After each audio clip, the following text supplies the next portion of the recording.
কবি বৈশালী বিশ্বাস, জন্ম কলকাতার দমদমে, পেশা শিক্ষকতা। কর্মজীবন এবং সাংসারিক দায়বদ্ধতার সাথে সাথে সাহিত্য রচনার চেষ্টা করছেন। বিভিন্ন পত্রপত্রিকায় তার লেখা নিয়মিত ব্যবধানে প্রকাশ পেয়ে চলেছে। লাল আপেল ও কয়েকটি কবিতা তার অতি সাম্প্রতিককালে প্রকাশিত একক কাব্যগ্রন্থ। আত্মপ্রচার বিমুখ কবি বিশ্বাস তার পরিচয় তার লেখার মধ্যেই নিহিত হয়ে আছে।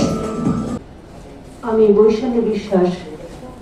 আমার কবিতা ফুটপাতবাসী ও পুজো। সকলে কি আর তোমার মতো সুখী? পুজো মানে রঙিন জামা গায়ে। এখানে পুজো সারাটা রাতের ভিড়, শোয়ার পথ দখল হয়ে যায়। বিজ্ঞাপনে শহর সেজে ওঠে, ব্যাগ ঝুলিয়ে কেনাকাটা কত, রুক্ষ ইচ্ছা অস্থির তোলপাড়, আবেগ দোলে পেন্ডুলামের মতো। উনুন আছে আকাশখানা ধোয়া, পেঁজা মেঘ দিয়েছে করে আড়ি।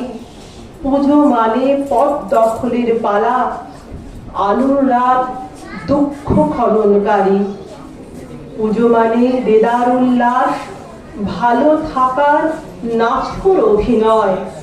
এদিকে তখন ঘর হারাদের মনে পথ হারাবার চিরকালীন ভয়। নমস্কার।